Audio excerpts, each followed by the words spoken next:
This is episode 319 of the Gold Squadron podcast. I'm your host, Gio Morales, and today I'm joined by Marcel, Cats Pulled the Plug, Manzano. Yeah, no comment. Will Practice, Hagwood. We're talking about practice? Yeah, we're talking about practice. Ryan, Poutine is too heavy, Staniszewski. I don't understand how a person can eat more than one serving of poutine a week or a month, let alone like a larger version or multiple times a day. I understand how Canadians insulate themselves now. I eat pudding all the time. I can eat it 3 times a day. Poutine. I know, I'm teasing. And we're also joined by our guest, Paul. I'm the cowboy Heaver. Yeah, it's Lone Star Open, right? Cowboy. I don't know, right? That's I think that kind of jives.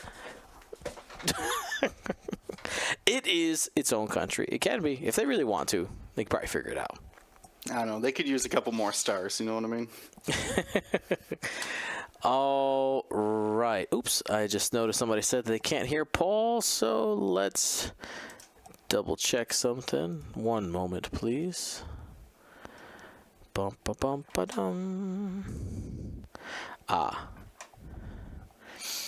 That's, you know what? That's exactly what it was. I was like, oh, Paul's just coming in so crystal clear, I don't even have to worry about it. But in fact, he bamboozled himself.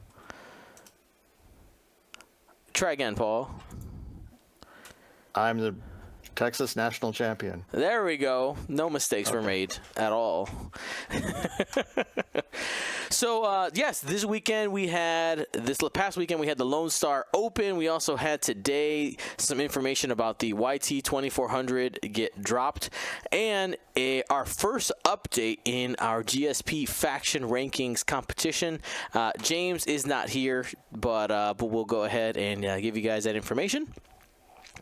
This podcast episode is brought to you by our GSP patrons. Becoming a patron makes you a part of our largest group of supporters here at GSP. You're going to support things like our basically start to the season coming up here. Though we are not officially streaming at Gen Con, we are going to have some content coming out around there where we shoot a couple of videos and maybe talk about our tournament experiences and things like that. And then after that, of course, we're going to be off to the races, bringing you guys.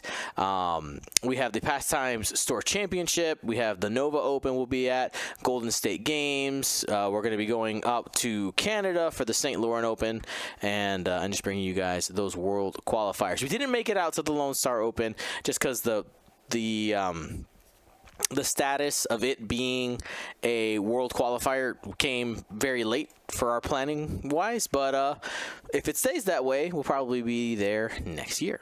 It is already going to stay that way. It's official? Yeah, Brian, the TO, has posted on the Crate Cord that it will be a world qualifier next year. He talked with Asmodee. Awesome. Just lock it down. Brian's a great guy. Yeah. He's hustling it out there. I think he's running LVO too. Yep. So. And yeah, we will be at LVO. I'm not sure if I mentioned that one in my list. I don't think I did. LVO will be there. That's in January. Is that right? All right, so I figured we have Paul here. Let's go ahead and talk to him about the Lone Star Open. He was our champion of the event, our first world qualifier here in the States.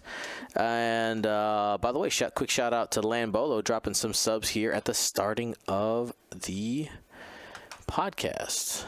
All right, Paul, let's start with what your list was.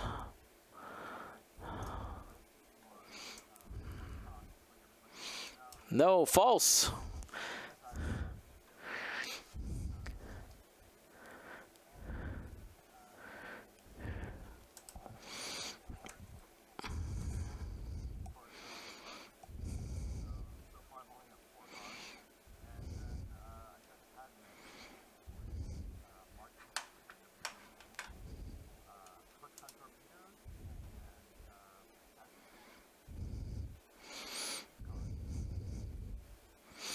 8 cards. All right, give me. Oh no, not again. Chat saying muted Yeah, Paul. I see that. What happened here? We could hear you, Paul. We could hear you. Yeah. Man, maybe I should just never hit the little mute. It's not on your end, I don't think. I don't think it's you. Give me one more time, Paul. Sorry about that. Okay, so we're good? I could talk? Yes. Okay.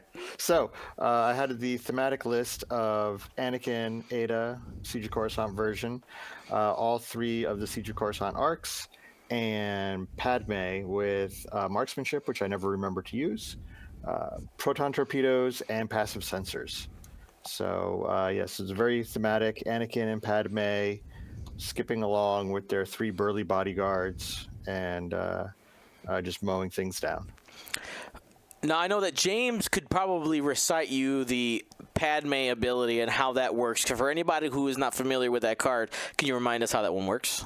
So I also had on my phone, I loaded up the Padme AMG Rules Forum questions that were on there because I was expecting to have something, but no one asked any questions. They just believed me when I told them they couldn't do stuff. But basically the short version of it is if Padme has you in her arc, then and you're a bad guy, then you cannot modify more than 1 focus result on your attack or defense rolls or during attacks. So there's weird little corner cases that can happen. Like if Django modifies his own focus, he can't shoot you and modify your focus because he's already modified 1 focus. I asked Chris just to make sure that was a weird little corner case thing, but that sort of stuff never comes up really. The fun ones are when like Han, and this happened, Han rolled a single focus on defense and was like, oh, I only have this 1 focus token and I've got more shots coming, so I'm going to use my ability. He rolls it into another focus and goes, well, I guess I could spend my focus. And I go, no, you can't. You've already modified a focus. Dirty. Yeah. Absolutely dirty. Yeah, the best feeling is when your opponent is shooting Padme and rolls like 3 eyeballs and you can just kind of see he goes, oh, come on. Fine, I'll focus for 1, and then you're like, okay, I have an evade token. We dodge it. So the power in this card is the fact that it uses that word modify, and that's when defending or performs an attack. That's crazy. Yeah, it's great against Han. Like, Padme's job is to be a really mean mother-in-law who just follows Han around and tells him how bad he is at raising kids and makes him so that he can't re-roll without making his life worse. So yeah, she just follows him around and shoots proton torps at him until she runs out and then just tries to not die. So Paul, here's one that I think even myself, maybe in the past, or others have maybe mixed up. Say Han rolls 2 eyeballs in a blank, and he wants to pick it up and re-roll any of it. Can he pick it up because he normally says re-roll all, or is it like saturation salvo where it only will take the maximum number you can? That in fact, Padme and Han is was the one that I had open in my AMG rules form, and yeah, he will pick up as many dice as he can. So he'll pick up the blank and the eyeball, and he'll re-roll them. That other eyeball he's not allowed to modify, so it's stuck as an eyeball forever. So he can't do anything with it. So it's like a super blank. But the other 2 dice results are whatever he gets. So if they're more eyeballs, they're super blanks as well. If he gets like hits or crits, then that's real results. So she's fun. And she shoots proton torps. Single modded proton torps, but proton torps. Now, 4 dice is better than 3 dice. Yeah. What's the point cost history on her? Was she just recently brought down to 4? Yeah, she used to be 5. I don't know if she gained or lost any loadout. She had a lot before, and I felt like she had something similar, but maybe not the complete. Like she might have had like juke on top of the passive protons at 5 before. Man, I don't even know. I never looked at her at 5. Yeah, too much. I guess Paul, maybe if you want to go into how the list came about, like beyond just Padme is an annoyance for Han, but like the choices in all the arcs and Anakin SOC, because Padme is just 4 cost of the list of 20. How did you come to the rest of it? So I played arcs. I played a clone list at Worlds, and I really like arcs. So I kept trying out different stuff. Um, when the new points came out, we saw that Anakin and Padme and Rick Ali all got dropped in points, along with Oddball. So we were like, because I'm working with Travis and Jeremy and all them, and we were like, well, let's try all these new cheaper things, and there are 4 points each, so let's just throw 5 of them in a blender and see what happens.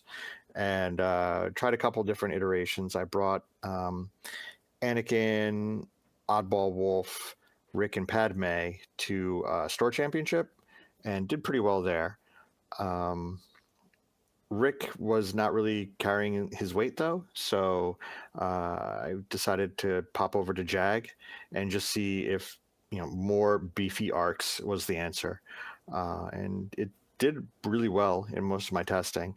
I in fact even played you in one of my test games, Ryan, and that helped me determine what obstacles I needed to use. Because the smallest rocks is the way to go with that, because you have 3 medium bases and it's just a mess trying to keep them. That's actually the biggest skill of the list, is trying to have 3 medium bases not run into each other and only annoy the opponent.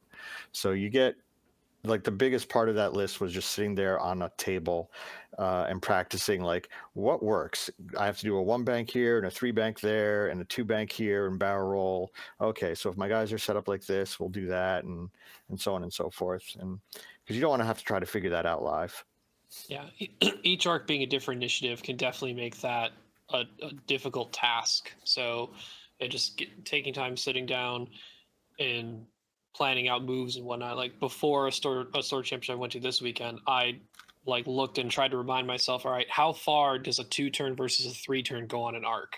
Since Oddball has R4P, and how can I maximize its usage and know how far it goes? So for people even at home that want to practice, there is more than practicing than just playing a game.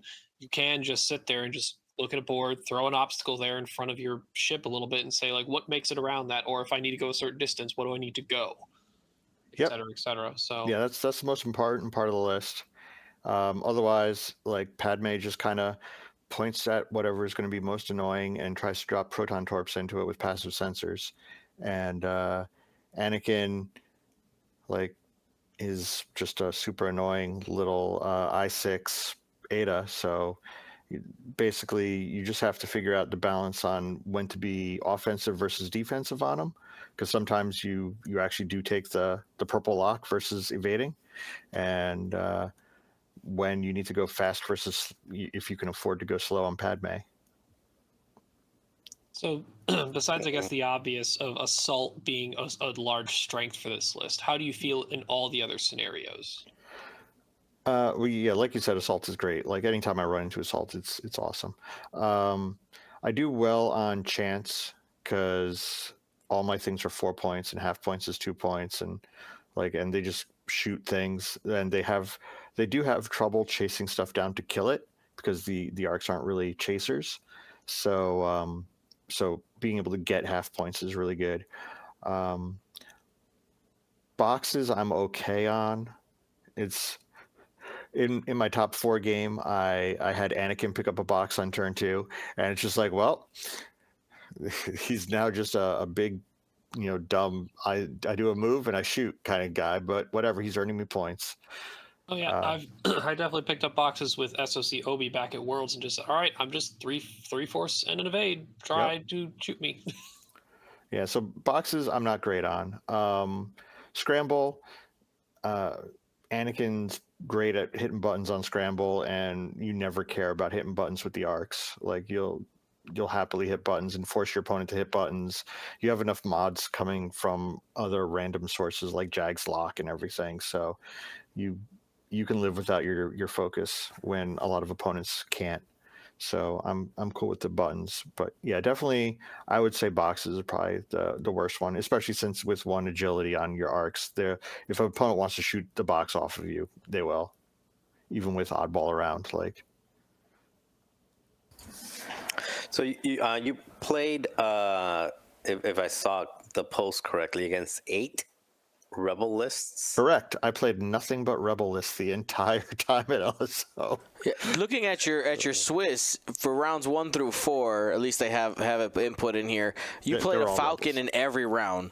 I missed one round of Falcons. Yeah, the round 5 was not against a Falcon list. Yeah, that was the only one that wasn't in there. It was a 6-ship Rebel list with like Corrin and Luke and a bunch of like A-wings and stuff. And how did you go in Swiss? 4-1. Travis beat me, but otherwise I beat everybody Got it. else. And Travis was also flying like one of those Han ones, right? He was one of the Han players, yeah. Okay. So with the practice, being that you played a lot of Rebel, and obviously you did well against Rebel, minus that Travis one, how did games against like the other meta lists, for example, Vader plus the boys and a bomber, and just like the initiative 5, you have 5 ships dumping in, how did those practice games go against, or did you even have those practice games against those type of Empire ones or some of the other meta ones? I've never played a practice game against an Empire list with this list, so it's probably okay. But we talked about it. We like theory crafted it somewhat, and we're like, well, with oddball around, it's a little easier to not lose a ship beforehand, and if they're piling into oddball, since he has selfless, then at least they can't initiative kill oddball. So we think it's okay, but I don't know. Fortunately, it beats Han really well, so I'm super happy with that, especially since I went against a lot of Hans. Travis just got the 20 of the 80-20, like the literal. I went against 5 Hans and only beat 4 of them. What did he do that was different than the other Hans that got him the win? Well, Travis and I practiced a bunch, so he knew how I was going to play and where I was going to go, and also he knew how to set up rocks better than a lot of my opponents. And also, by the way, any Han players who are playing, if you do front back Han, please stop. Just side to side Han. That's the correct Han. Don't do front back Han. I know, yes, it's been working for you. That's because Han's super powerful. Do side to side Han, and that'll eke out a couple more percentage. If you get nothing else from this, take that. But no, Travis just played a solid game, and even then, he was pretty sure he was on the like disfavored side. Like he had Luke and Fenn survive on 1 health, where like so it was on the knife's edge of stuff that could have gone wrong, that would have just snowballed pretty quickly. But he knew where to put rocks, where to fly Han, like how to react to where I put rocks. Like opponents obviously weren't practicing against random 3 arc lists, and I was practicing against all their Han lists leading up to this, so it helped me out a lot with turn 0, placing rocks, placing my ships. So and they were unaware of a lot of it, so they kind of played into a lot of it, and it made the games a lot easier. And I mean, the call on, hey, I'll probably be facing Han was so good. If you just take a scroll down the lists that are there, you just see the Falcon. Every other list is in there. So I mean, it's either Lando or Han. It's like this looks something like. I think about a third of the lists were some Falcon. Yeah, that's crazy. Yeah, he's very popular. I think he's only hopefully he gets a little less popular as other people learn how to beat him. But a lot of people kind of just showed up with lists, and Han destroyed a lot of people's hopes and dreams, because if you just bring some fun lists that you've been playing at your like weekly and bring it to a World Open qualifier, then yeah, Han's gonna crush you. Well, here's the question. So every time there is a win with an unexpected list, and I would say in general, most people would not have expected Padme, 3 arcs, and Anakin to be the winning list when you see all these Hans there. Since you won already, are you willing to answer what doesn't this list like? Is there something that you either think or that you know that is pretty good against it? So we were actually talking about what beats it, and it's not so much like lists beat it as I think tactics beat it more than anything else. Like depending on where you put your rocks and bringing big rocks and breaking up the arc lines. Because most of my opponents kind of let me build nice, clear, open areas for the arcs to go flying into and playing with, and make annoying sides of the board for them to make their lives miserable and kind of force them into jousts. So, like, I think it's just a matter of getting some practice and not letting me spread out the damage by flying arcs and doing like 3 turns that I use R4P and then barrel rolling and not being surprised by that. You have to get used to what the arcs can do, because if you're just expecting like 1 forwards and shooting, then when the 3-turn barrel roll happens, you're like, oh, okay, it's over there now. Awesome. But yeah, no, I'd be happy to go into any kind of turn 0 stuff, like beating Han, beating the list, like any kind of cool stuff like that. I love turn 0 talk, so I can talk for hours about it. Well, you know what? Let's talk about it. The fastest way to get rid of Han is to teach people how to play against Han, right? So let's talk about that turn 0. How can I hurt? How can I make a Han player sad with my turn 0? So, assuming you're better at the joust than Han is, which if you're not, then you're in a lot of trouble. You should probably choose a different list.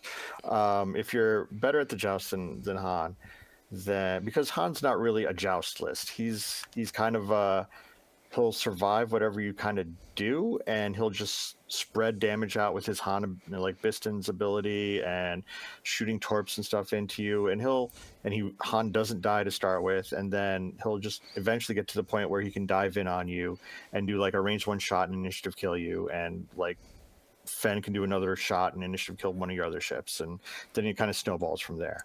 But he doesn't want to like start in your face, because that's usually pretty bad for Han. So what I do, assuming I'm better and in the joust and also setting up first, which is what this list does, because like I'm setting up Jag at I3 and all the other arcs are going to be like near him, obviously. So you're super telegraphing your turn 0 play, like where your ships are going to be.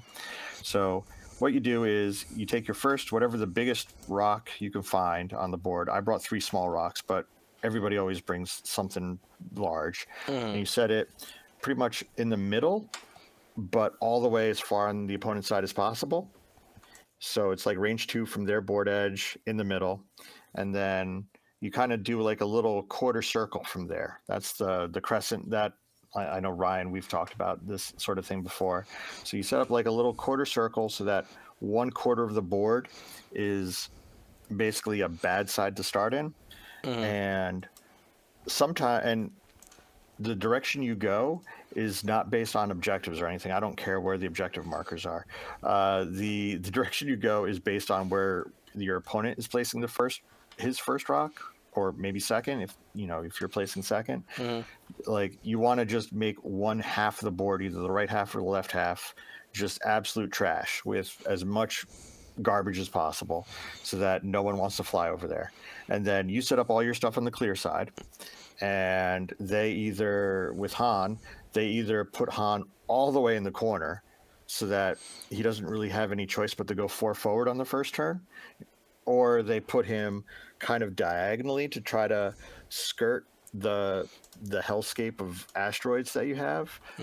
Like have all the rocks on one side and have your list on the other, in which case you know where he's going, so just put your arcs in front of him. And you can kind of do that with really any list that can out-joust him. Just make one side of the board, absolute trash. But yeah, if he sets up in the far corner, what I've been doing, yeah, kind of like what you have there as a picture. That's neat. So yeah, if he sets up in the far corner, like inside, like not there, but the other spot, yeah, if he sets up over there, then all I do is just make a hard turn on the first turn.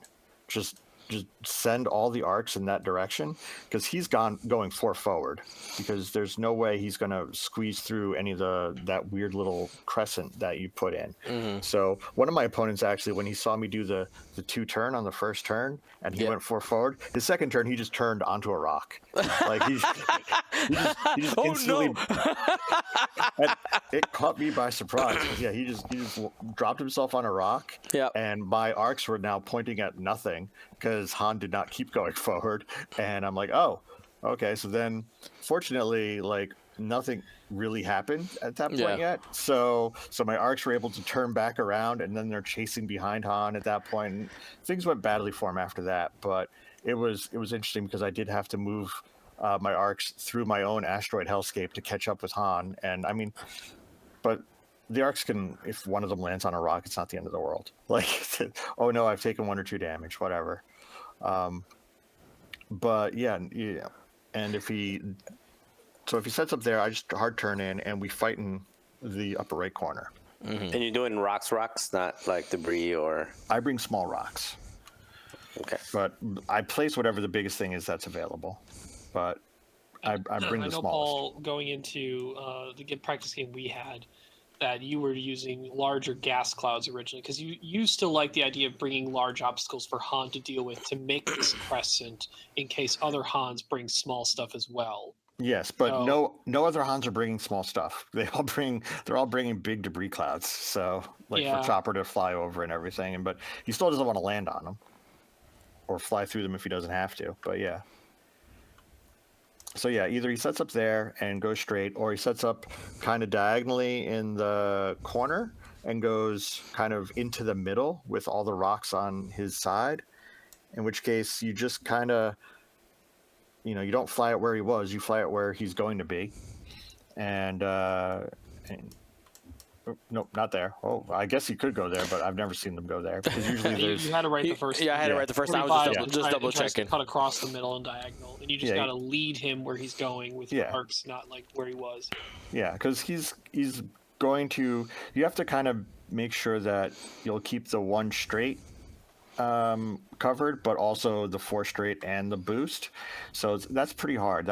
You gotta work on that one. But usually, if you can get a ship in front of him, so that he can't do the 4 straight and boost, then that makes your life a lot easier. Even if it's Anakin or Padme or an arc, it doesn't matter what it is. Just something to limit where he's going, because he's not going to turn into the rocks, and he's not going to turn to get closer to the arcs. So his path. The whole big thing about Han is figure out what his path is and catch him. So that's my turn 0 strategy in a nutshell for against Han. Is if you didn't bring a list that's out jousting Han, then find a new list. And Step 1. Yeah, step 1. And then when you set up stuff, make it so that Han's path is super obvious to everyone, unless he because Han does not want to have to figure out things on the fly and make choices and stuff, because he is mortal. He only has the 1 agility and so much health. So you get a couple of good shots on him, you can have him pretty easily. And then, I mean, the arcs are super good at always having target on Han because of the butt arcs and everything. But that was anything can do it. So let's one of the things that you keep saying is make sure to bring a list that will outjoust. That's sorry. English is my second language. So anyway, you're saying bring a list that can outjoust Han. How do people know that it can outjoust Han on a list? Like how would you define that? And and it's not Han. I mean, it's outjousting Han, Fen, maybe Luke. Han, Fen, Luke. So there's a 665 there that is going to be throwing. Well, actually, considering Han is 2, it's a 6-6-6-5, and then whatever is like cleaning up the rear after that.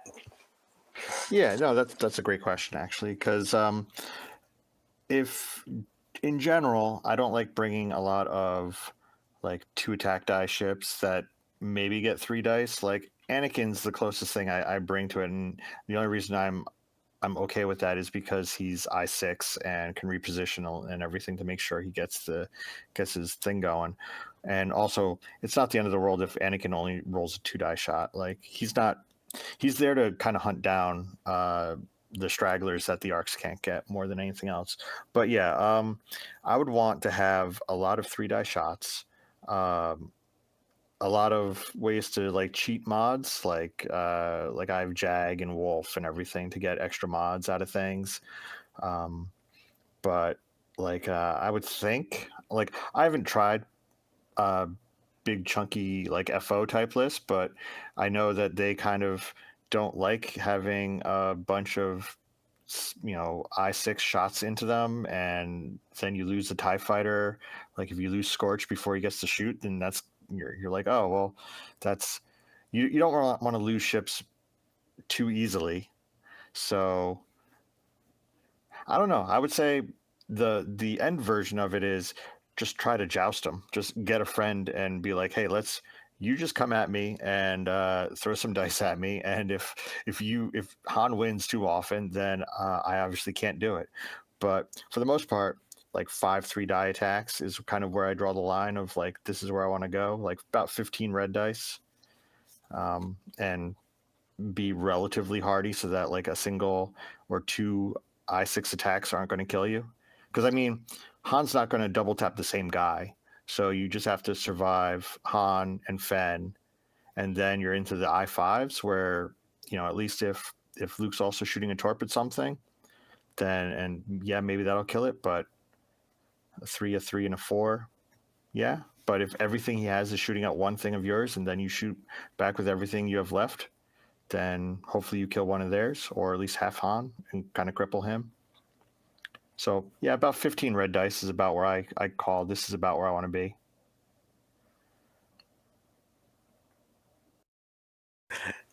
Is that Dion having fun with his graphic? Yeah. Okay. Yeah. I mean, it's not a science. It's more of an art form, like I was pretty happy with the arcs because yeah, Han's not killing any of the arcs before they can shoot, like Han and Fen and Luke. Like even if they're shooting into Jag, okay, Jag's gonna survive a 3-die attack, and a proton torp. That's not gonna kill him. And also, Padme makes everything work so much better on tempo wise. Like, it just slows them down that little bit.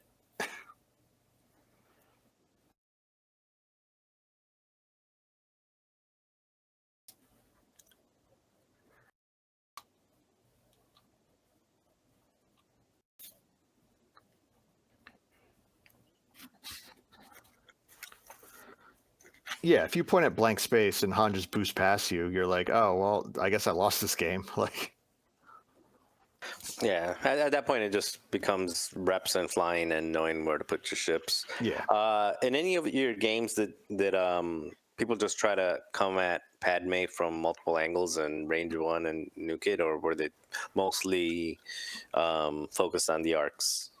So people have tried to kill Padme first. Usually I'm okay with it because Padme has her own evade token and the arcs and toss focus tokens at her. So with Born for this. So like her survivability is actually surprisingly high considering like you're like, oh, she's just 5 health, 2 defense dice, and an evade token. I could take that. And also all the pain they put into her means they're not, killing an arc, and the arcs are where the majority of the constant damage comes from. Padme just has her 2 proton torps, and then after that, she's pretty much useless. Like at that point, everybody's all separated out, like spread out. And was there? Is that the internet killing cat, Marcel? Excellent.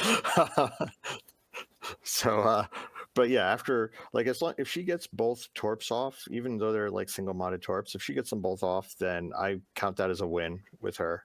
Like, but yeah, people have gone after her.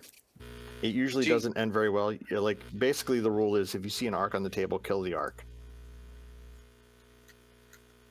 Oh. Well, I can see you're talking, but I His can't mouth hear is you. moving, but yeah. nothing's coming through. Can you hear me? Yes. Better.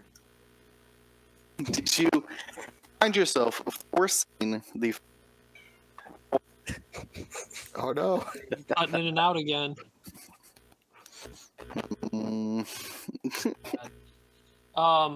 Just shake your head. Maybe you could talk about, because the N1 is a very particular ship. To get those evades, you do 3-speed moves. So Yeah. do you have a certain pattern of movement? Like on the first turn, you're generally going slower, faster, or what kind of pathing are you looking for to maximize Padme's arc time? So usually I set up Jag on the inside most, then Oddball, Wolf, and then Padme all the way on the outside. So most often what she does is like a 5 straight on turn 1, because nobody ever set up opposite the 3 arcs in Padme. That would be just suicide for most lists.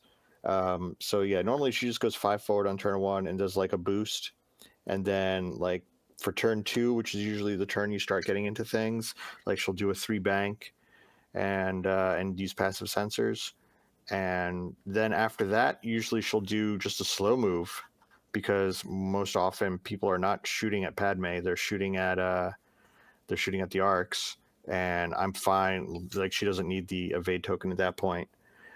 She just needs to keep her arc on things. So yeah, she'll do a slow move on turn 3, and again use passive sensors. Basically, passive sensors is the button you hit twice, and then after you've used passive sensors to shoot your the 2 torps, then she just focus evades and runs around doing objective stuff for a while. So for our visual learners, is that I just make sure I picked up what you were saying? Something like this. Padme No, would be on the farthest to the outside. not at all like that. Oh, okay, sorry, I missed. I was trying to get it ready quickly. No worries. It's Jag, Oddball, Wolf, Padme. JOWP. So Jag on the, except on the opposite From side. the inside out. Yeah. Inside out. Okay. So PWOJ if you're going to put it on the left side. BWOJ, got it. Yeah. And then Anakin would be on is soloing over here. He sometimes does that. It depends on where the opponent places their stuff. If they put all their stuff on that side, and remember that side is the asteroid hellscape. If they put all their stuff on that side, no, Anakin doesn't go there. Anakin will just kind of hang out either in the middle, or he'll hang out in next to, like behind Padme. But if they kind of spread out and have like a couple ships flying through the asteroids and stuff, then yeah, Anakin definitely does the flanker thing.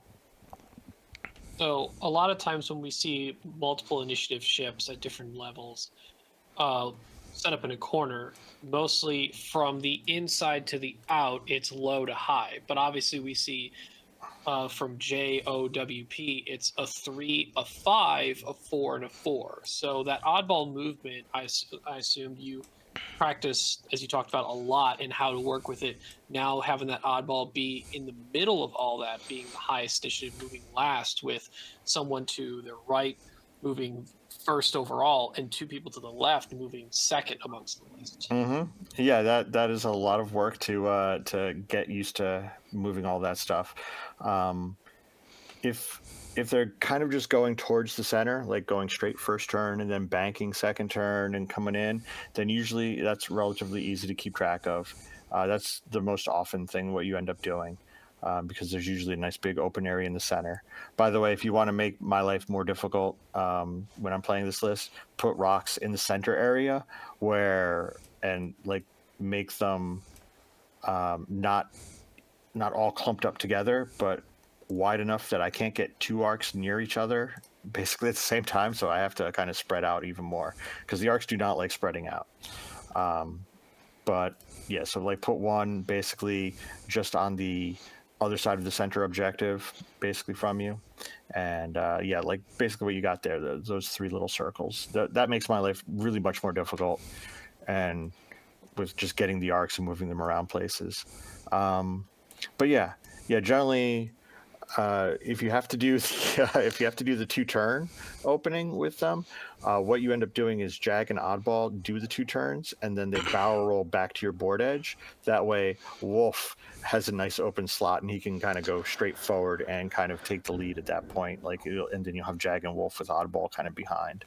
That was the biggest thing to kind of have to deal with, because if you do the 2-turn on the first turn to kind of have the fight happen in the other corner, then you would have Wolf, who's a lower initiative behind Oddball, and that is just a mess otherwise. So yeah, you have to do some barrel rolls to start with there, but otherwise you can do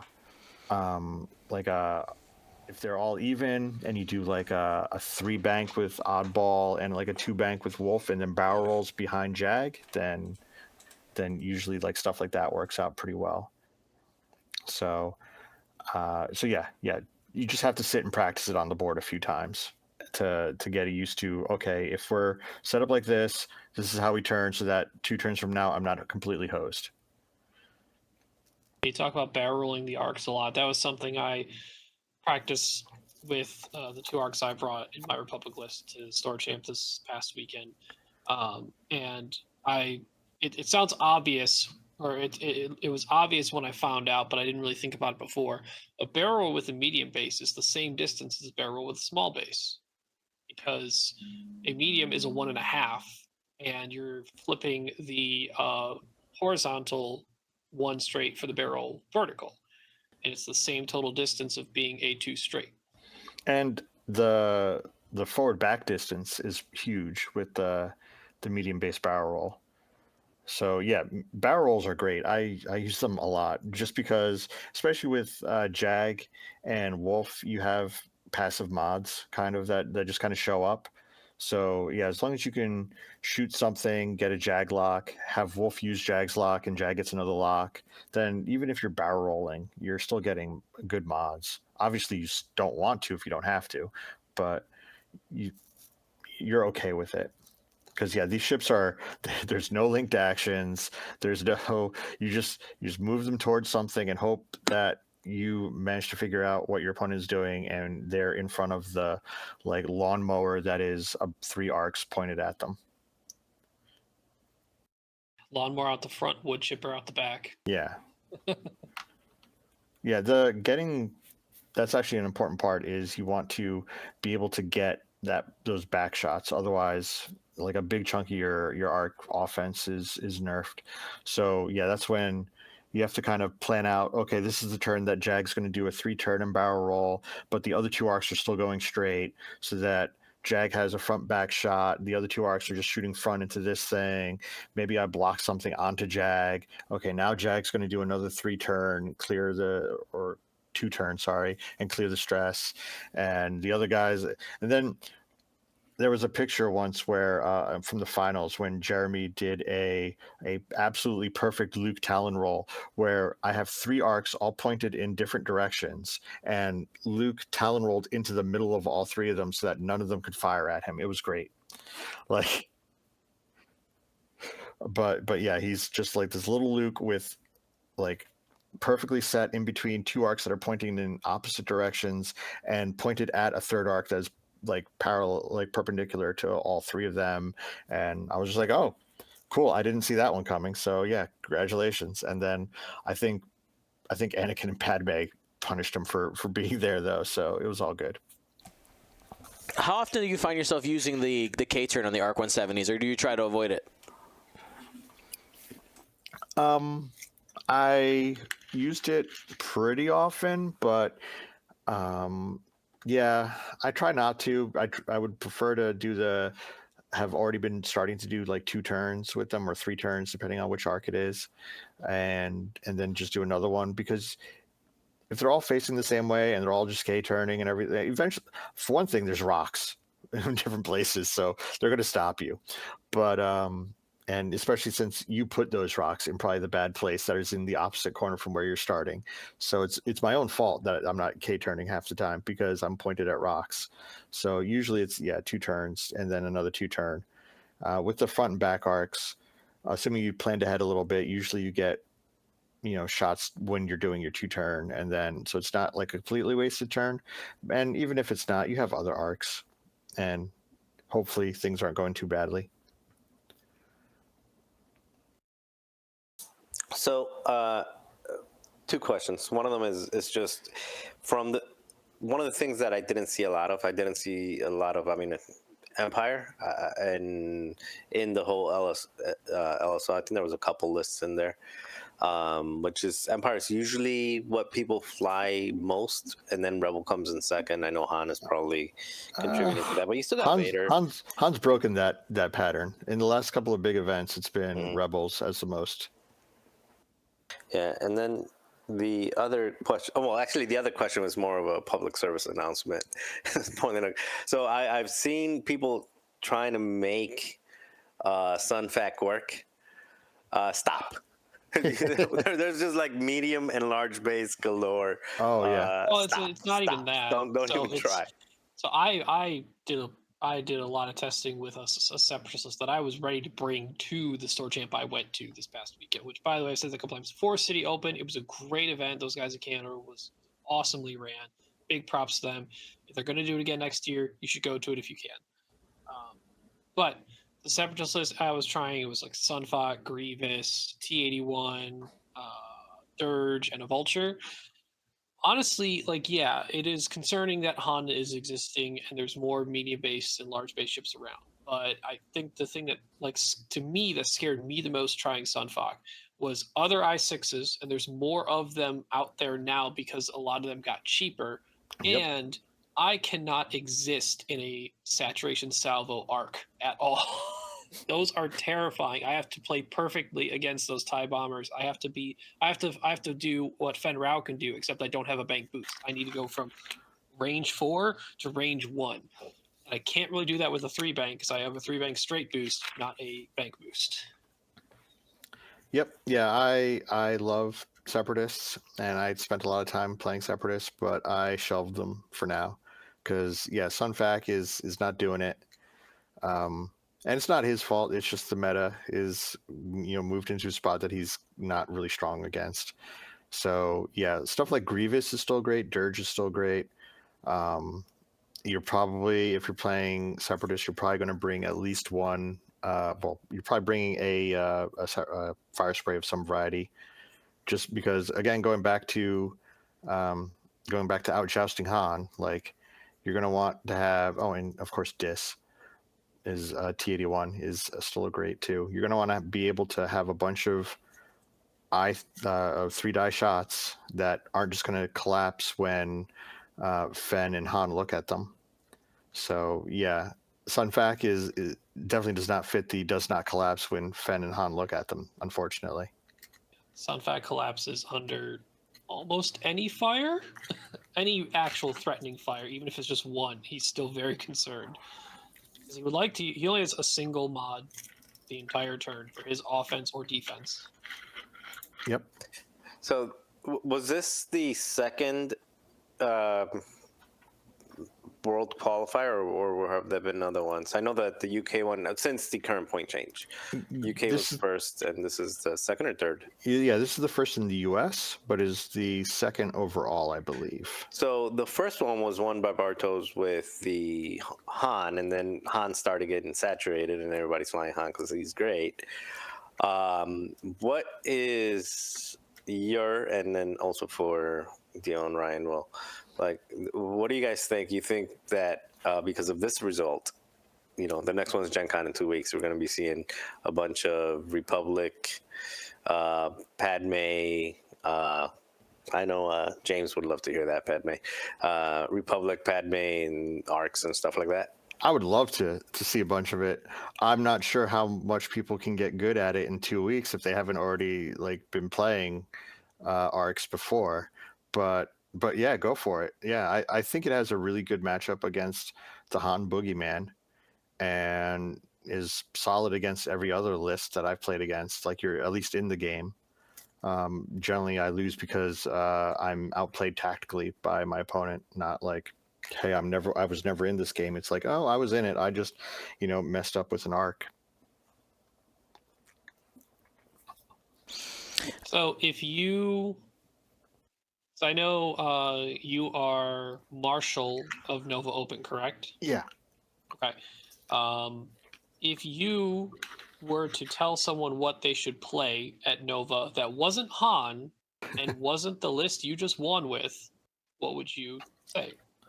I mean, Marcel was talking about it some before. Like, I still think Imperial has something there. They have a lot of I5 and I6 shots that are, again, 3-die shots with decent mods. Like, I think some people are like, I don't know. I'm not fully in on the bomber thing, because the bombers just kind of like fly forward and shoot things. But I mean, that's what arcs do too. But I think arcs just do it better at not dying. Yeah. So if I'm bringing ships that just fly forward and shoot things, I'm not sure I want to. I think I go back to arcs just because I like the bigger base and everything on it. But like, Vader is still great. Suntir is pretty cool. Like, and then you get like a pair of I6s that way, and then like bring some medium bases. You got Feroff is still a fine ship. Rampage, no one's playing Rampage. He's great. Maybe not great, but he's at least playable, I think, now. I think Try him out with Monarchy large and table closure, triple strain someone. yeah, I was saying I think Monarchy and Rack, both, whichever flavor you like, still has legs. It's still 16 health or 16, right? It's still 16 health, tanky with their reinforced and their mods and the ability to load them up with all kinds of force users and Rack was the only Imperial ship or Imperial list. He was in the Imperial list that made the cut. It was 6 rebels, me, and 1 Imperial that was a Rack list. Maybe not a Rack list, but it had Rack in it. A list with Rack in it, yeah. Because Yeah. I think one of the store champs that I went to was won by a Rack, Vader, Sunter, and then just an Academy pilot getting objectives. Solid enough. Mm-hmm. I think a lot of people have not played against a large base ship with Death Troopers, and that is a very good upgrade on Rack. Oh yeah. And could put a lot of things in jail. Like, a Fang does not want to be near that because it would like to reposition and focus. If it's in its optimal spot, it can just focus. Cool. But especially if you have Rack with Death Troopers and Seven Sister, they don't combo together. They just cover more ground of really terrible things. And your opponent can choose which one they want to be the worst thing for you. Yeah. So I think Imperial would, to answer your question, would be like my suggestion. If they were like, I don't want to play Han and I don't want to play arcs and stuff, I'd be like, well, Imperial might be the list for you then. Yeah, no, Gen Con for me has always, like, thinking about the lists that are brought, you definitely have a mix. You have the core players that are going to be following the meta, but you also get a pretty good sprinkling of, like, hey, this is like people's like one big tournament a year because it's at something like a Gen Con. So we might get some more variety just off of that. But my guess is people who are playing Han and planning on bringing Han, and even if they see this result, what they'll do is they'll look at the standings and they'll say, well, look at all those Hans that did really, really well. I should be fine. I'd be happy with a top 8 when 1, 2, 3, 4, 5 out of the top 8 had a Han Solo in it. Yeah. Oh, and the prizes here are spectacular. Like, in case you haven't looked at the world's prizes, oh yeah, that's a lot of Han on your page there. Mm-hmm. But yeah, and they go super deep. Like they were giving out the cardboard for all the Jedi out to was that 16 or 32? No, 16. 16, 32. It was, I don't know. Oh, it's how 32. Yeah, the cardboard's 32. Yeah, so Which is awesome. like we were telling people don't drop. Like even if you go 2 and 3, you'll get a cool cardboard sheet with like 5 Jedi on it. Like even if you don't even play Republic, like these are cool things. You can give them to your friends or do something with it, I'm sure. But like if you're looking to get good prizes, Han's not bad for doing that. Like to like carry you to like he has a high floor basically, so he can carry you to a decent position. If you're like, I'm probably not good enough to win the thing, but I could probably, get up into the top 16, maybe even top 8 if I'm, if I get lucky. Yeah.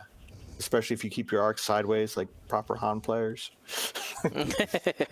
So hearing, doing the asteroid setup that you said, your turn 0 and basically point and shoot and out joust.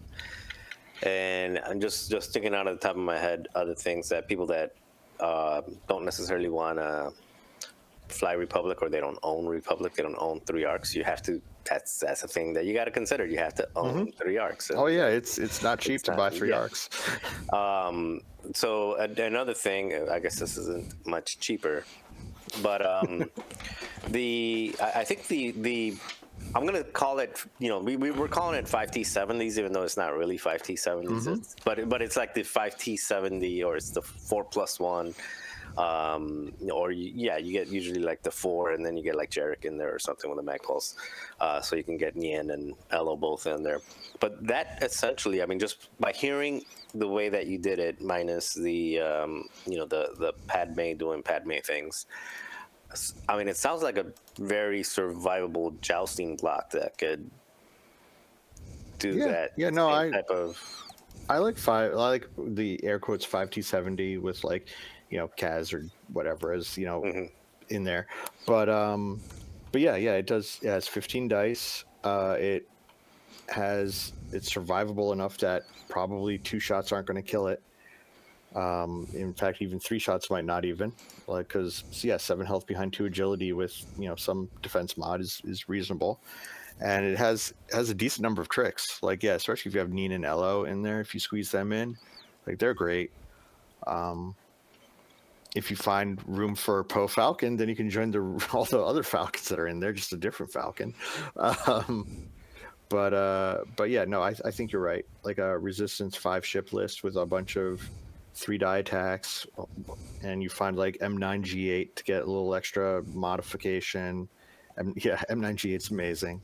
But yeah, you don't want to just be 3 dice single modded attacks like times 5, because you'll probably be okay, but you're riding a bit of variance there. If things go your way or go against you, like 2 or 3 attack die rolls in a row, you're like, oh well, I'm guess I lose. Yeah. Yeah, that's a good point. Again, I think those double mods right now are finding a way to double mod, or either one of 2 things: either double mod or have an offensive plus defensive mod. So maybe not a double mod attack, but like a way to mod defense and a way to mod offense is a thing. Because that's where I've fallen short. Is usually that my single mod attacks will do like a hit blank, and then or a focus blank, and you're just like so need a way to get that extra reroll in there somewhere, or that extra turn blank to hit something.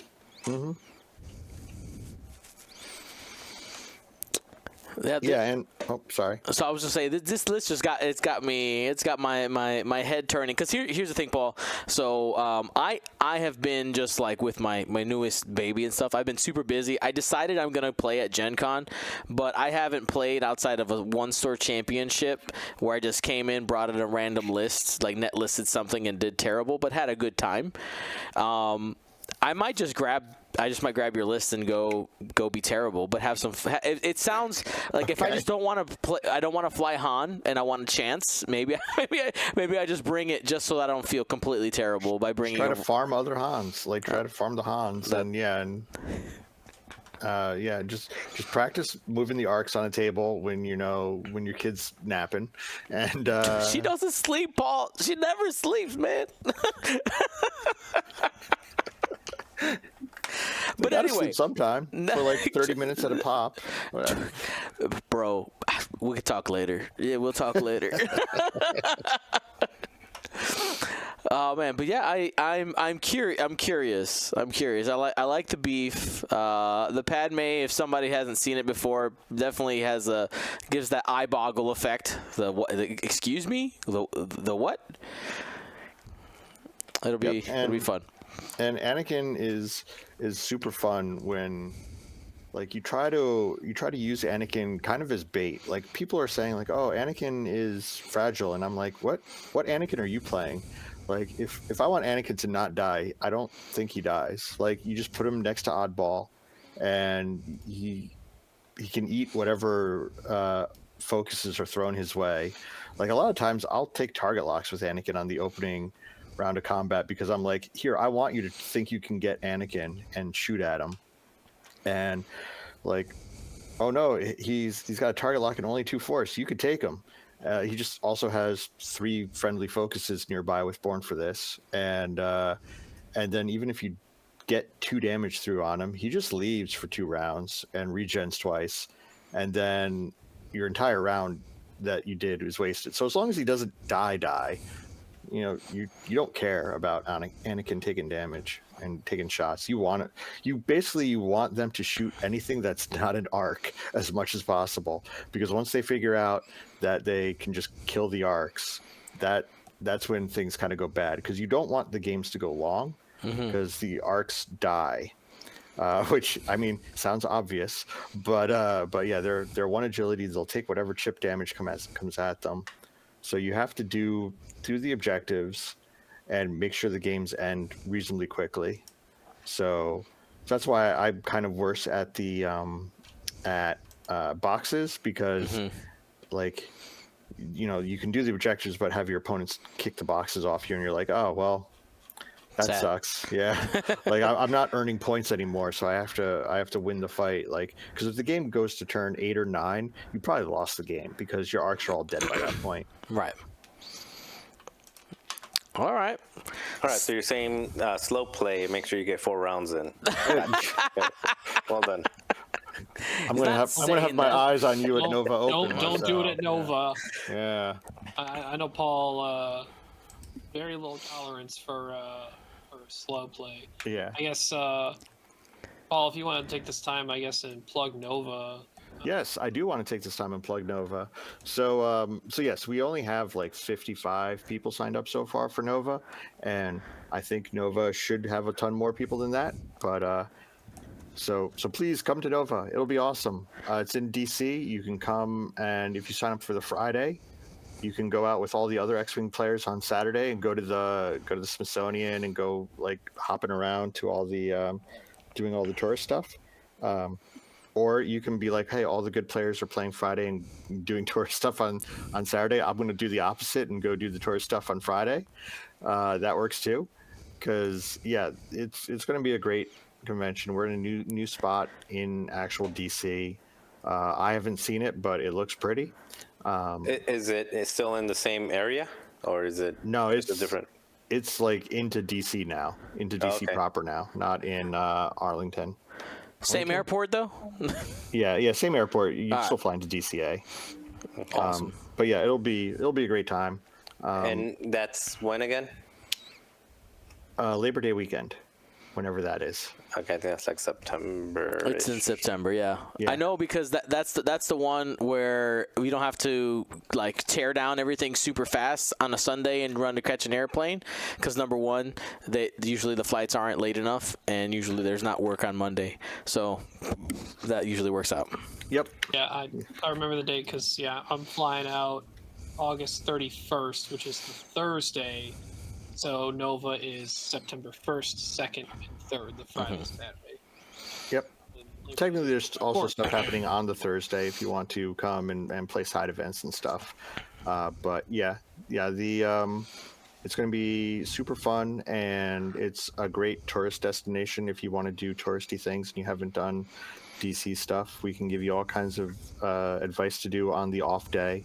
You can bring family if you want, and go send them to do stuff, and then do stuff with them, and we'll be done by dinner time, like every day. So you'll be able to go out and have dinner with friends and family, and go out on the town if you want, and then try to play in the finals afterwards. Go right ahead. It'll be great. But yeah, no, it'll be swell.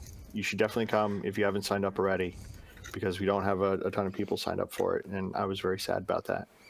Let's go. Don't make me sad. Let's get signed up. Nova Open. NovaOpen.com. That's easy.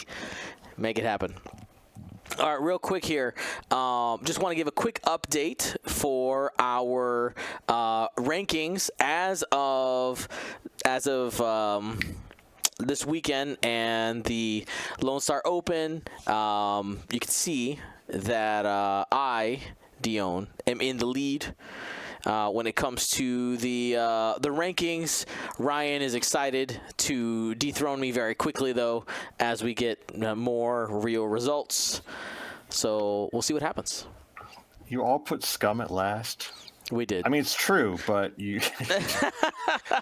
My only thing was I didn't even know, like, I wasn't trying it. I didn't care for it. I was like, I don't know where to put them, but I know where to put other stuff, so Scum goes last for me. They have a lot of fun stuff. If something happens to Han and he gets dethroned, I think Scum might have some lists out there that can be played, but right now they're too weak to him.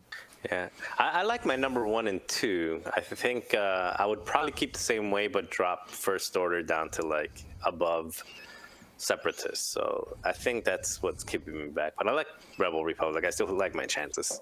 Rebel Republic, Empire I think Resistance. me being the only person not having Rebel number 1, because in my mind that was the long-term pick. Like, Right. Come after Nova, or maybe after PAX Unplugged, and we have like multiple qualifiers going.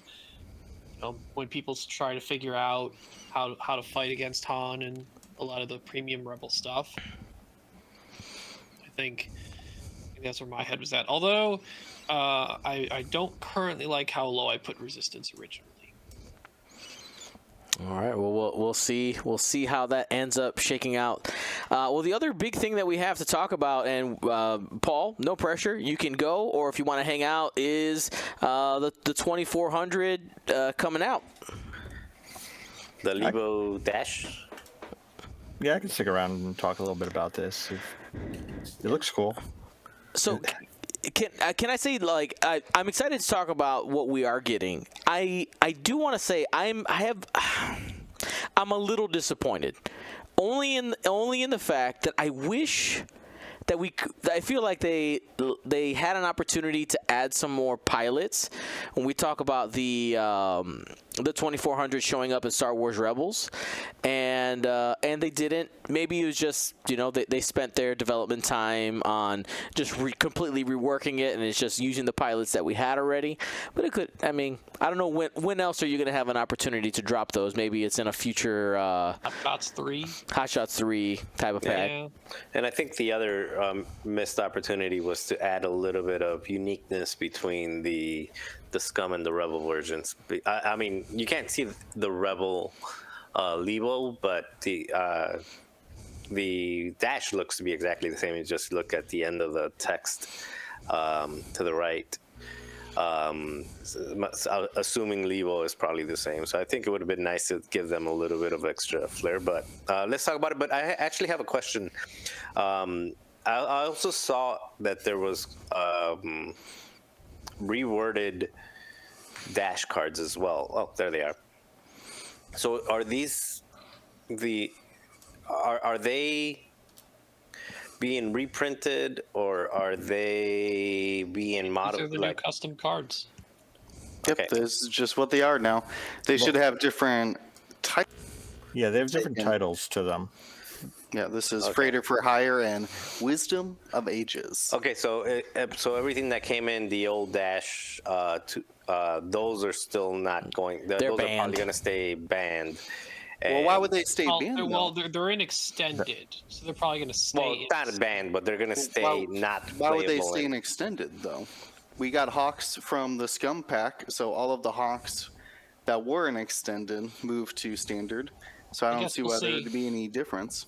Yeah, we'll see. I don't think Currently, that they'll Dash repeal is Dash. 10 points, so I don't think we have to worry too much about old He's Dash effectively coming back. banned. Yeah. Well, but, I mean, Yeah. my guess with the reprint, the change in the sensor blackout, the complete change in the like it doesn't have a 4-die native anymore. It's now 3. It's probably just easier for AMG to say this either stays an extended or gets banned, just like to avoid any confusion or any, just like this is the new one. This is what it's going to be. Old one doesn't exist anymore. Even if it's pointed so high, it's like why even? Well, let's we're talking, and for the audio listeners, I realized I know I jumped in, but we haven't even read the cards, so let's go through that. Let's read the cards. Yeah. Is that your Ryan's job? That's my we job. rotate here. Yeah. We rotate. That's right. We'll rotate. I'll take it today. I'll take the. We'll start with the customized dash. So this is the freighter for hire, Initiative 5. We see that we have the 3 attack dice with a rotating arc, 2 agility, 6 hull, 4 shields. During the engagement phase, you ignore the effects of obstacles that you are overlapping. And then we have that sensor blackout, which is the kind of the donut of death here for these 2400s. While you perform a primary attack at range 0 to 1, you roll 1 fewer attack die. And then there's a space. Second paragraph, while you defend at range 1, you roll 1 fewer defense dice. That addition of the defense makes it real bad to let people into your range 1. Yeah, especially an I6 with reposition that could boost into your donut. Like every i6 that exists in the meta? Yeah. Maybe. Not gonna be good for Dash. Yeah.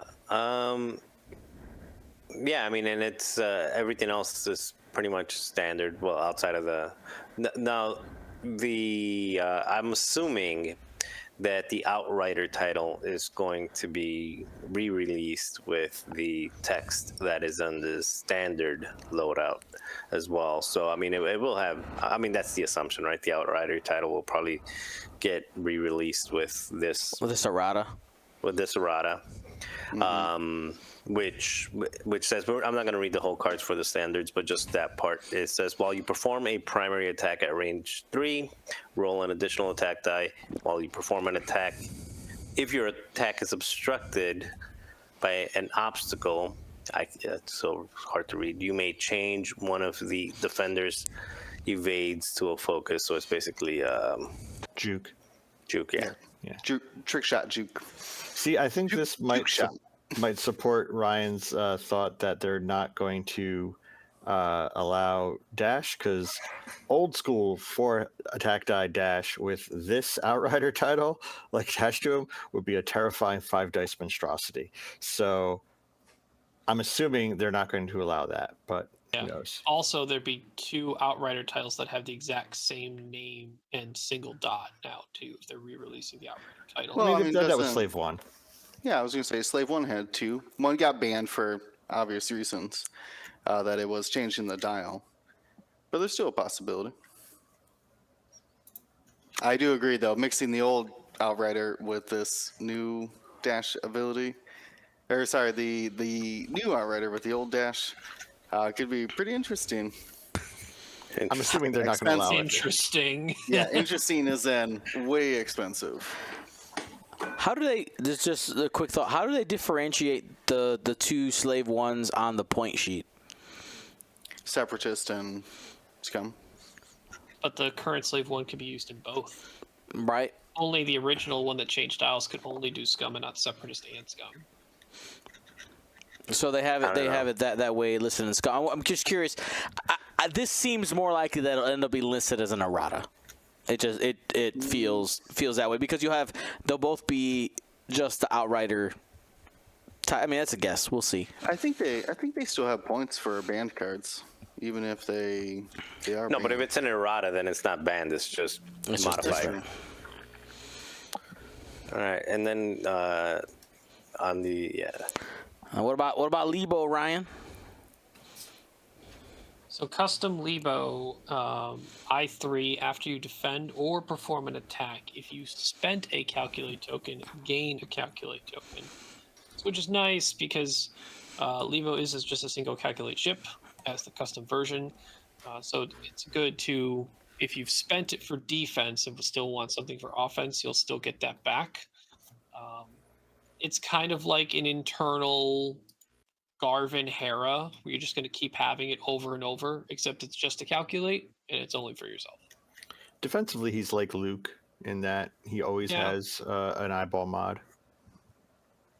So that's nice, especially with that much health into agility until someone gets range one of you. I he is have to I3. imagine that getting a K2SO in your squad to throw an extra calculate 2 Lebo has to be at least some priority if you're already committed to Lebo.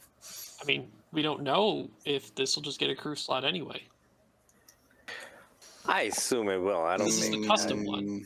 Yeah, but Well, remember, C3PO old Lebo didn't let you do that before. No, Because it's the old same Lebo ability, isn't it? C3PO. I don't. Yeah, it's the same not ability. It is. It was when you spend calculate, you get another one I back. haven't looked at extended ships in forever. I believe it's the same. So if you would spend your calculate to C3PO, then you would get one back at the end of the round. It is the same ability. It is the exact same ability. Okay, never knew. Oh, so you're saying like if you have C3PO and you can say I'm going to spend a calculate to guess one, and then you get roll it back. one, and then you get a calculate. So you can see 3PO every defense. Every single one. Yeah. That's probably not going to be allowed. Don't count on that. At this point, I don't know. Is it really going to break it versus what is currently available? That's true. I do want to mention one thing before we move on to more speculative things. I won't. What is your guess? Can you scroll down a little bit, Dion, so everybody can see what I'm talking about? What is your guess on if Dash is going to roll one less defense dice or roll one fewer defense dice? Oh, it's less on the sensor blackout for Lebo and fewer on the sensor blackout for Dash. Should be fewer. Fewer. It should be fewer. If we get both, it's funny. Sure.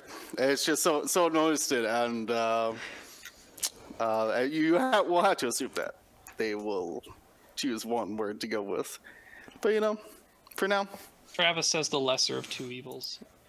No lesser. So before we move on from I did do research on the titles in the points document. They only differentiate them by their restrictions.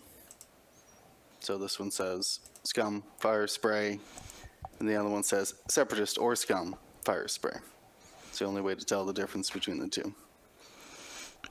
So possible. So yeah, if they're going to be exactly the same, and there's no in the restrictions on it don't have. I mean, the current Outrider card. What restrictions does it have on it? Yeah, Does it say- YT400. YT 2400 only. I Right. don't So think it even says rebels. So if it doesn't say Rebel, I would guess it's going to end up just being an errata, unless it ends up getting the Scum and Rebel tag as well. I feel like Scum is only going to have this ship in SL form only. No. Yeah, it currently says Rebel 2400, so if they just said 2400 or something like that, they would actually just make it different somehow. All right, let's bring the fun stuff. These new ones. Yeah, let's talk new stuff. This is old Definitely stuff. Seems more fun here. Yeah. Go for it, Marcel. Pick one. All right. Whichever so one you want to do. I'll do Dash since it's at the top. So Dash, standard loadout Dash is going to have also the 3 bow tie attack, the 2 agility, 6 health, 4 shields. In it for himself. I don't know. You guys probably get that reference. I don't know. It says, after you gain a red token as a result of moving through or overlapping an obstacle, you may transfer that red token to a friendly ship at range 0 to 1. Okay, I don't think this is better than the other ability, It but is not. yeah, but it has the same sensor blackout, basically the donut of death, and then a new upgrade, an elite pilot talent. Is it still called elite pilot talent, or what are they called now? Just talents. A talent. They used to be EBTs, but now Yeah. they're just talents. After another friendly ship at range 0 to 2 is destroyed, before it is removed from the play area, transfer one of its green tokens to yourself. Interesting. I think probably better at a lower initiative ship, but okay. It's not great, not terrible. Seeker missiles. This is interesting. This is a new missile. It requires a target lock. Front attack arc, so now it allows you to have a front attack arc and have the bow tie pointing sideways. Spend a charge during the modify attack die step. You may spend up to 2 additional charges. There's 4 charges total to change a focus result to a hit. For each, basically, you can use the charges as focus tokens. Up to 2. Up to 2, yeah. Rolling 3 dice, and you can do up to 2, so you can spend 3 charges in 1 attack. And I mean, I think that's pretty cool because it gives you the front arc missile, and then still be able to keep the bow tie pointed to the side in case somebody gets in front of you. Because that's the proper place to put your bow ties, is on the side. Especially on a ship that doesn't want to get range 1. Oh, yeah. Especially the ship that can barrel roll too. A big base barrel roll completely increases or decreases a range band. You barrel towards something, you're going to increase your range band. Yeah. You And in barrel this case, away, you're going to. it increases it. So which for dash is huge. That wants to take those sniper shots. And then Lebo as a crew carrier. Actually, this one's a new version of Lebo. After you repair a damage card, you may perform an action from your action bar. So it allows you to repair a crit and still do focus target lock or whatever it is that you want. Rotate. Think about this too. When you get dealt a direct hit, you get dealt a face down, and you repair this card. So you get an action in engagement via that. You can get an action by not doing a straight move with loose stabilizer because you repair the card after taking the damage. Oh, yeah. You get it when a fuel leak triggers off you because that gets repaired when it gets dealt the extra damage card. I like the loose stabilizer one because you do a turn or something like that. You can take your focus and you can do focus lock or something like that. Yeah, I didn't think about that. So basically, any card, not any, because Panic Pilot technically gets repaired after you take 2 stress, but you're not getting actions after being stressed. Disable Power Regulator once you're fully ionized. If you have, I don't think that one works because you're ionizing your whole activation, but you flip the card when you perform the ion maneuver. Well, so I think you'd be stuck there without it. I think that's probably right. It comes into play if you ionize and you bump into something. You can take the focus as a white focus versus a stress focus from the bump. Sure. Okay. Oh, sure. So I mean, like it's silver lining. Yeah. So I mean, get a stress out. I think your main use is going to be, hey, I just got hit with a direct hit. Let me roll away from all this stuff. Yeah, bad, all bad. Don't like that, Vader. Range 1 shot. Roll away. And then the Outrider title, which we read a little bit earlier, that basically gives you the juke and the additional die at range 3. Yeah, so 4 dice at range 3 and a juke past an obstacle. It says obstacle, so I always get confused with the obstacles that are placed as a result of an action. So are those... Those are treated like as the obstacles? blaze, like the blaze bomb and all that. Is that? That's not. Yeah, they're obstacles. Including debris or electro shaft clouds are obstacles, and I will say never know that when William's done talking or not. I'm sorry, like you're coming in. Sorry. Oh, Will's talking. Nothing's happening. Nothing's happening. Yeah. You know, There you go. Try again. I'm eating that. All right, just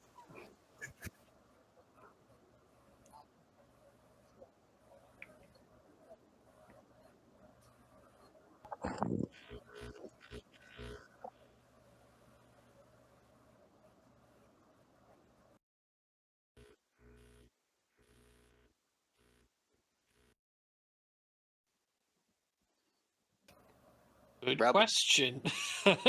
Scum needs weird. more stuff in general, so they might just immediately see more play there anyway. yeah. I Um, think And I I don't mean, I'm thinking it can't be more than 7 points. definitely not. 6 points seems a little too cheap. I think 6 for Lebo and 7 for Dash sounds about right. But assuming that it's 7 points. Seven's a lot. 7's a big Like, number. Seven's Poe Would you say Falcon. 6? Seven's Ray. Seven's Vader. Seven is 7's Boogeyman Han. Solo. Yeah. Yeah. Han, right? This is not touching any of So them. you're thinking 6? 6 seems pretty reasonable. What would you say 6 for both? Dash Six for and Lebo? Dash. I don't know about Levo. I don't I think mean, you Lebo- can't have a 5 point, 2 agility, 10 health. 4 Look at die. Mandaru. That's exactly what Mandaru is. Yeah. Mandaru's just one less shield. Yeah, but Lebo's Mandaru is not I3. throwing 4 dice. Levo's also I3, yeah. Yeah, you're gonna hunt down Lebo and kill him. Mandaru's absolutely throwing 4 dice with Gar Saxon. Sure. I think Yeah. Well- Dash is probably the stronger, to answer your question, in the Scum faction because Dash probably has more helpers to fight off the things that are going to be swarming around him. Okay. Like Fang Fighters love knowing that all of your opponents are going to be clumping around Dash, Right. and just go up in there, get Fen Go Rao ahead, doing range go 1. ahead. Yeah, go right up in there, and Fen Rao's just going to be right there waiting behind you. Yeah. Yes, come into the donut hole where you're going to hurt Dash and Fen is going to kill you. Yep. All right, cool. Will, let's see. Let's sorry, let's see if you can get through Lebo. Let's see if the gods allow it. Okay. Nope. Oh, that was quick. Let Paul take it. Paul, take it. Oh, okay. Scroll it a little to the right so I can see it. Oh, sorry, got cut off there. Yeah. No, Oh. sorry. Technology, please hold. Please hold. There we go. Well, so he has, for one thing, he has the standard Seeker Missiles, Outrider, and Sensor Blackout that we've already talked about. But his pilot ability is at the end of the engagement phase, you can spend a Calculate token to acquire a lock on an enemy ship at range 2 to 3. So not in his little Sensor Blackout area, but in the range 2 to 3, assuming you have a spare Calculate token, you can get a free lock for next turn, set up next turn's Seeker Missiles or something. And then he's an efficient processing guy, so he's much like most of the robots that are cool. When he performs a Calculate action, he gains a Calculate token. So he has 2 Calculates instead of 1. And also, for some reason, he has lock into a linked red rotate. Unlike, I don't think Dash had. No, Dash doesn't have it. No, he doesn't. I don't. Yeah. I don't know why, but he has a linked red rotate I for mean, some reason. he's always going to be locked, and it's. I mean, with his ability is at the end. So basically, he is not rehashing his calculates like permanently, like the old Levo. Yeah, I think Have a what you lock do with every his turn. abilities, you set up your Seeker Missiles with him, and then you're always going to be trying to calculate if you can, if you don't have to barrel roll. Yeah, I don't know how good he is. I mean, 4 dice at range 3 is always good, especially with the juke effect. Yeah, So he's not bad. He's also initiative 3, and with a donut that turns him into a Y-wing. yeah, Yeah, this is definitely like the dynamic or the identity of this ship is not from either pilot ability. It's from the title and the chassis. And the Seeker Missiles, which are really nice actually. I think it's kind of cool to see like an actual usage of the missile slot from these YT chassis that normally just throw those out the window It's actually a good missile. I mean, Yeah, it's a we double don't modded. It's a double modded attack out of the front. double mod it well once for sure. Yeah. Maybe twice if you only need to spend an eyeball charge once, or just roll natties. No problem. Yeah. And this is expected in September, right? Is the thing is what I saw. I think they Yeah, said October. they pushed it back to, I think it was September 30th. So Okay. Is it effectively, releasing with the bombers, or are they being staggered? I would assume they'd be together. I think they're the same day. They're trying to be the same day. Put them in the same No, box. I know the date they have for the bombers was before Nova, because we're like, Paul, is it in time for Nova?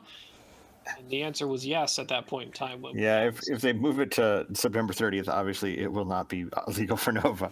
But yeah, I was really sad to see that they pushed it back. Because yeah, now Nova's going to be basically the same kind of meta as Gen Con, effectively, or it's going to be a reaction to that.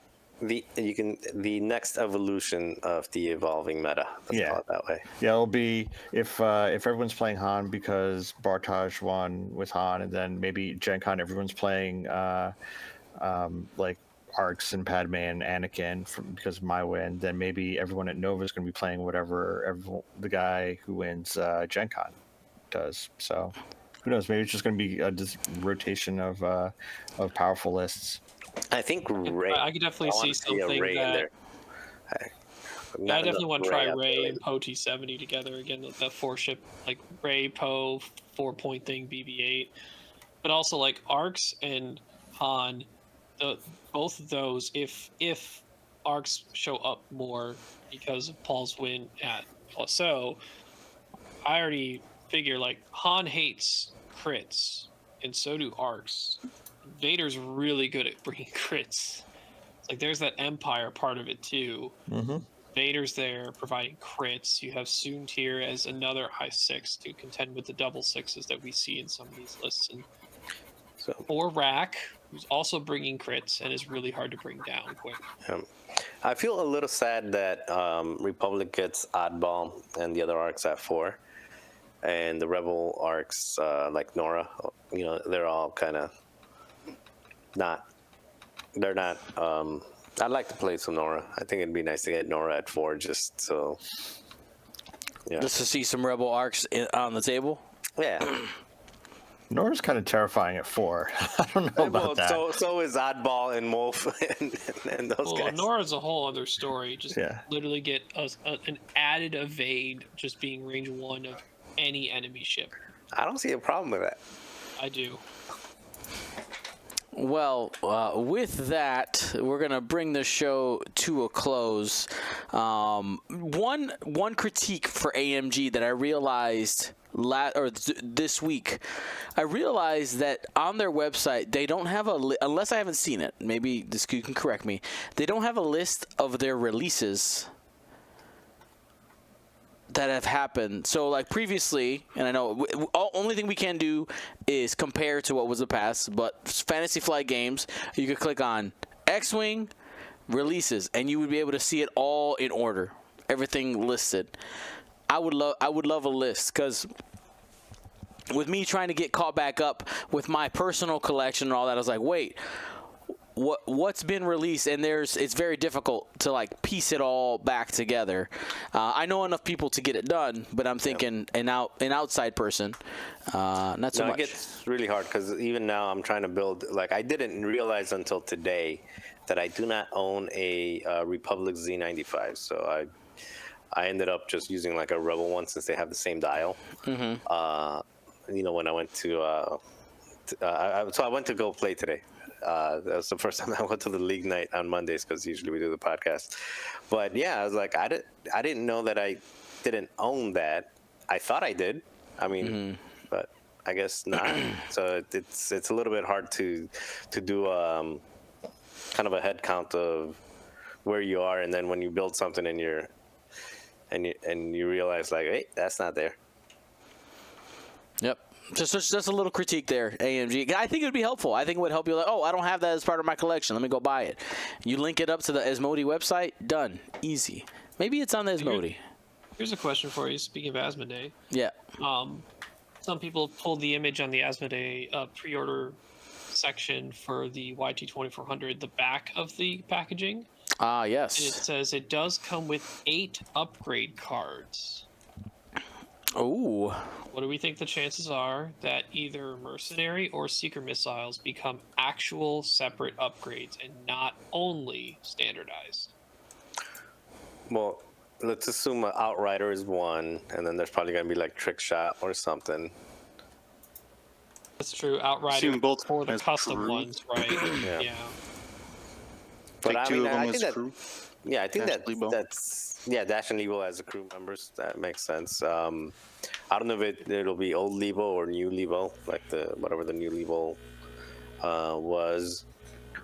But I would like that missile. I mean, and I would like that missile not to be gated by like Rebel only or Scum only or anything like that, because that's a really good missile. I don't think Being we've able to ever double had mine. a secondary weapon that's only been faction specific. I don't either, but that doesn't mean I'm saying I wouldn't like it if it were. Bo was about to yell something, but he got cut off.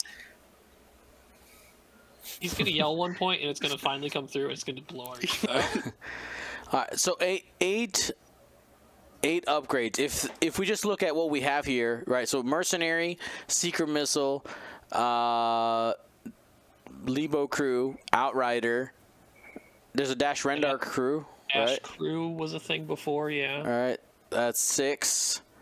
Maybe you get an extra Seeker Missile and an extra Mercenary, and that makes 8. I don't think you would get multiple. Also, I would Trick hope Shot, not. as Marcel said, is like this works with the ship in the customized version. True. That in there, maybe. Actually, since we have Paul on, and then this is a Scum release, I'm still waiting for Boba Fett crew to make its way to 2.5. Oh man, I would love to get my boy Boba Fett back. That was one of my favorite upgrades. Like that was like Same. just like, oh, you're gone. And for those who started playing 2.0, 2.5, Paul, what?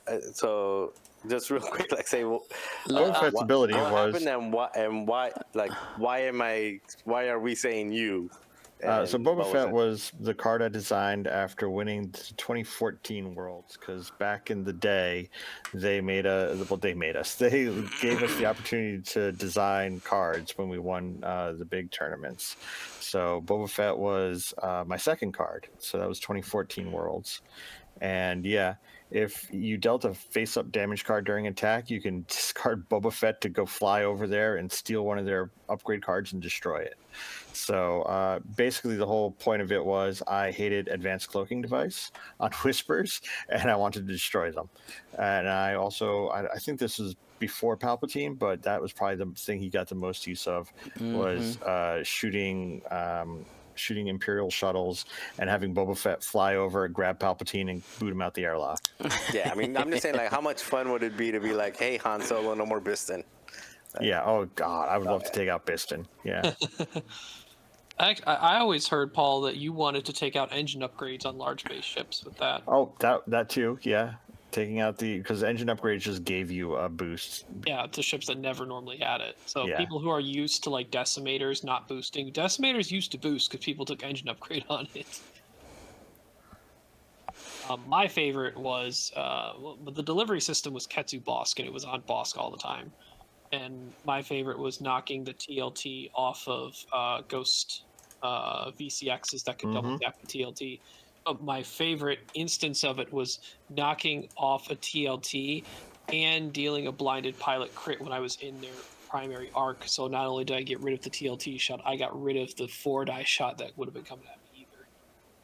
Because old blinded pilot is not letting you mod with anything except forces. You just couldn't shoot that round. Oh yeah, I forgot that was a weapons disabled card. Oh god. All right. Well, guys, the way we bring that back is very simple. It's right here. The Wing Blast Rocket Pack. Okay, it's a Mandalorian battle harness. You bring it in as an upgrade for a Mandalorian. What is that? And That looks like a Kenner toy. It's from Legends. It's from Legends. I mean, it was. Gotta sell some toys. That's right. And that giant missile maybe rips off an upgrade or two, you know. Well, thank you all for listening and watching Gold Squadron podcast. Be smart and be safe. Gold Squadron out.